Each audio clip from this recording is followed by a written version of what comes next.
أعوذ بالله من الشيطان الرجيم. بسم الله الرحمن الرحيم. ما يجادل في آيات الله إلا الذين كفروا فلا يغررك تقلبهم في البلاد. الله أكبر لا إله إلا الله وإلهكم إله واحد. Ngicela uAllah angivikele kusathane ongathandwa egameni lika Allah onomusa onesihawu.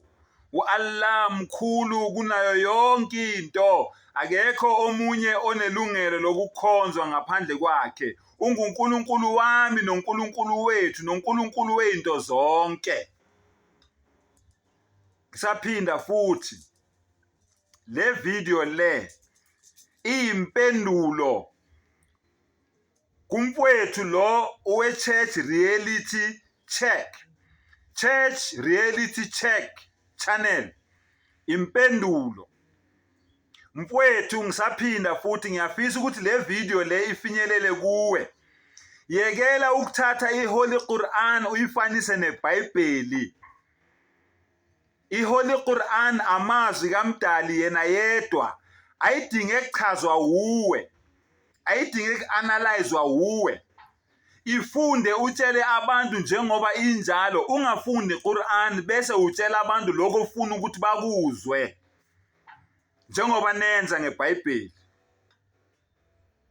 Ngwisura yesibili, ngwichapter yesibili manje oyiquotile wena kuleyo video yakho, which is chapter number 40. Chapter number 40, Suratul Ghafir or Suratul Mu'min. Isura ichapter lapho Allah ekhuluma khona ngokuthethelelwa kwezono noma ngabantu abakholwayo.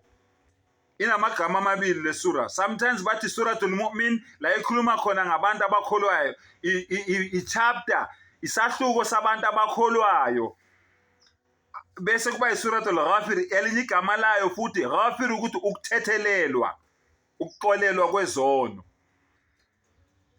Lalela-ke ukuthi ithini. Ukhothe wena uverse 4 lo nami engizokhuluma ngaye. Ithi ma yujadilu fi ayati llahi. Allahu akbar. Lalela-ke ukuthi ithini.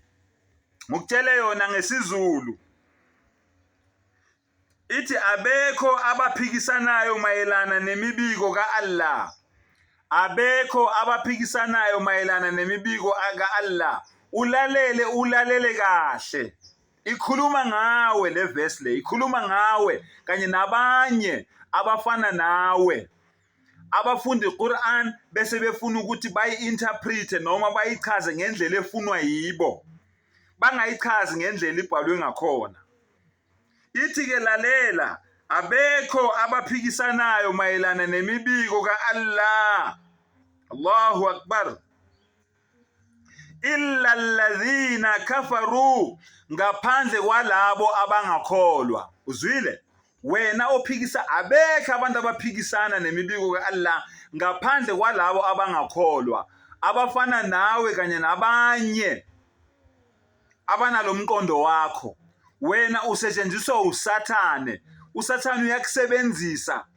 Uhlulekile manje ukusebenzisa iBhayibheli ukudukisa abantu. Usufuna ukuthatha iQuran manje udukise ngaye abantu. Khohlwa-ke baba. Hayi ngeQuran khohlwa ushaye phansi. Hayi ngeQuran khohlwa ushaye phansi. Ungabadukisa ngazo zonke incwadi, hayi ngeQuran. Njengoba usho nje ukuthi iQuran is the most chaotic book engaba khona emhlabeni. Uhluleka ukutshela abantu ukuthi iBhayibheli lelo khuluma ngayo, hayi iQuran. Okokuqala wena uthi wena ungumKristu wena. Awazi nokuthi iChristianity iqhamuka kuphi, iqhamuke kanjani, ize ifike la kwakuyini inhloso yeChristianity. Uyakhrestuzisa nje, uzibiza nje ngomKristu nje, ukhuluma ngento ongayazi. Umdali ukuthi abantu abafana nawe abaphikisana nemithetho kaAllah. Abekho abantu abaphikisana nemithetho kaAllah ngaphandle kwabantu abangakholwa. Wena-ke brother we-Church Reality Check awukholwa musaka ukuvuma ukusetshenziswa usathane ukuthi udukise abantu. Uright ubadukisa ngeBhayibheli, hayi ngeQuran. Ufike ekugcineni babo, ufike esikhaleni kwaNtombela, ufike kwaNgqingetshe, angeke uzuphumelele, khohlwa. Lalela ukuthi umdala uthini, fala taghrurka taqullubuhum, Allahu akbar. Ngakho ke ukuzulazula kwabo ezweni, Allahu akbar, fil bilad, makunganikhohlisi.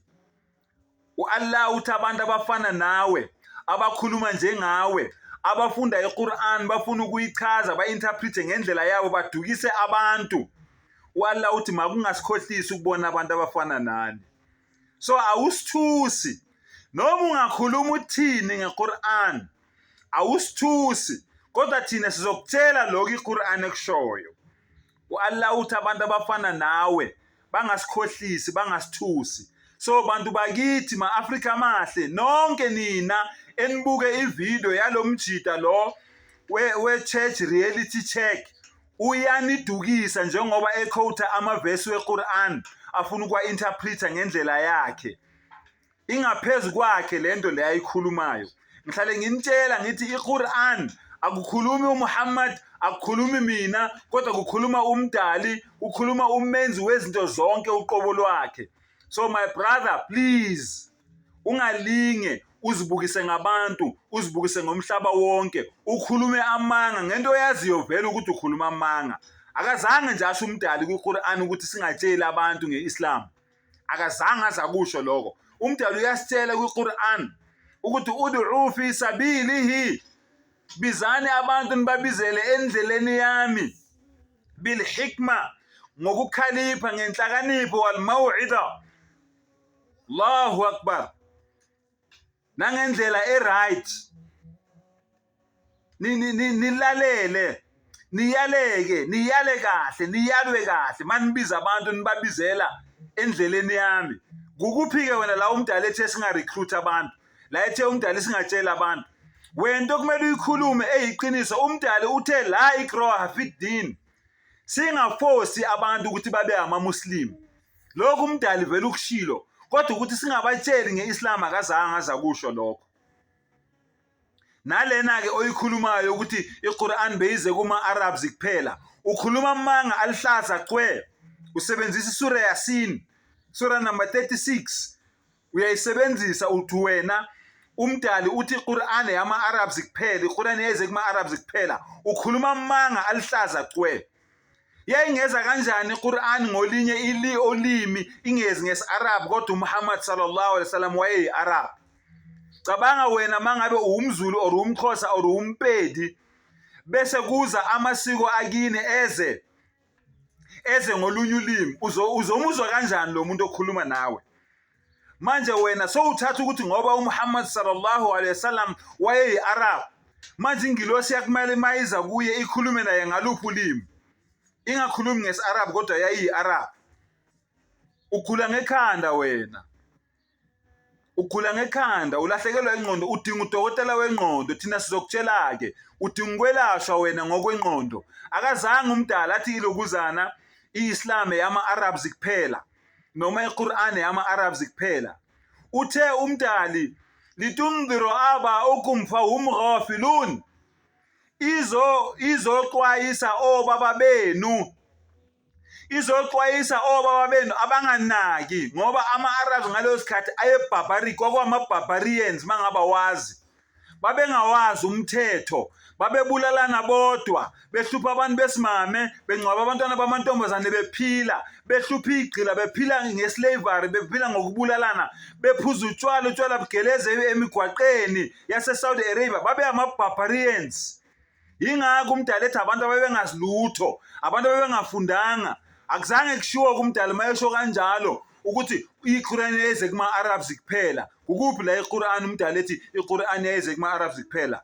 Yekela ukufunda iQuran bese yakulahla. Umdala uyasho vele ukuthi yudhillu bihi kathiro, baningi abantu abafunda iQuran bese beyalahleka. Kusho yena umdala kwiQuran, wayahdi bihi kathiro, kodwa iqondisa abaningi endleleni eqondile. So zonke lento eyikhulumayo mfowethu azisithusi, kodwa yekela ukutshela abantu amanga, yekela ukushumayeza abantu amanga. Funda iQuran, ukhulume ngento oyibonayo kuQuran. Ungathathi iQuran uyifanise neBhayibheli. Sengathi umdala angakuvula amehlo, avule nawo wonke umhlaba, amehlo nengqondo, baphume ebumnyameni, banganilaleli nina enidukisa abantu egameni lokuthi ningamakholwa. Wa akhiru dawana anilhamdulillahi rabbil alamin.